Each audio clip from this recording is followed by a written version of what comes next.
I'm Emily and I'm an educator at MOHAI, and this is Idea Lab at Home. Join us as we tinker and experiment and create our way through history with a new activity and topic every month. This month, we are exploring the art of George Tsutakawa, and to do that, we're actually going to kick it off downtown at the Seattle Public Library.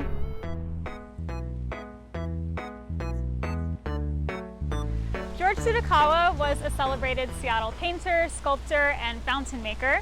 He was a second-generation Japanese-American and spent part of his childhood in Japan, where he studied traditional Japanese arts with his grandparents. He's best well known for his bronze sculptures and fountains, but much of his early work includes paintings, block prints, and also wooden sculptures.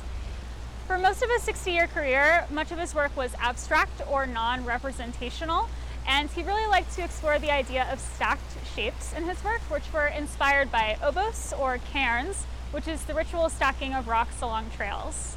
This is Sudakawa's first ever fountain sculpture, and it sits outside the central branch of the Seattle Public Library downtown. It's called the Fountain of Wisdom, and it was commissioned by the library's architects for the sculpture's original location. Sudakawa consulted with engineer Jack Uchida on this fountain, and together they developed a way of driving the water up through the fountain core and allowing it to fall over the bronze shapes and create shapes of its own.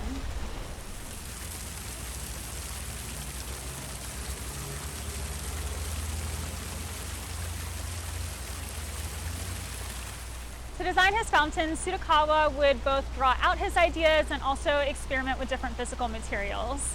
He would explore the shape that falling water makes over different household items like spoons, and he would even make small models of his sculptures, sometimes by cutting up items like ping pong balls.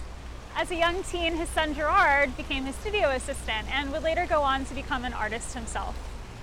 You can explore the shape of water, much like Sudakawa, at home. To do this activity, you're going to want a variety of waterproof household materials of different shapes and sizes.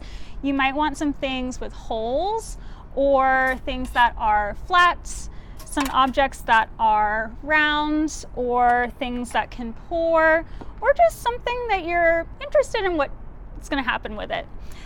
You're going to want a source of running water, whether that's a hose, your sink faucet, or a container that pours.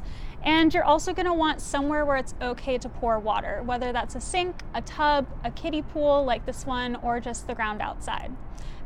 What we're going to do is explore how falling water moves over these different objects and try to figure out how we can use these objects to sculpt the water itself and get different effects.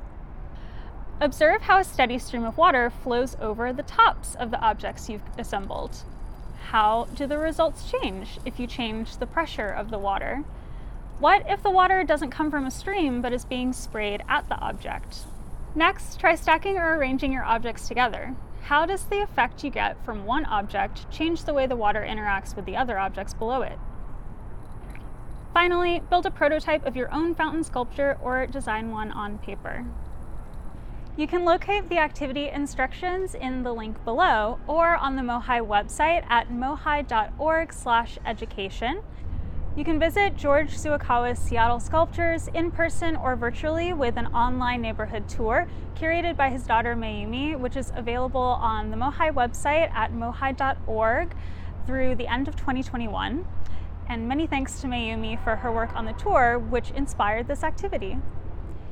You can also visit Gerard Tsutakawa's Story Shaped in Bronze exhibit at the Wing Luke Museum through April 17th, 2022.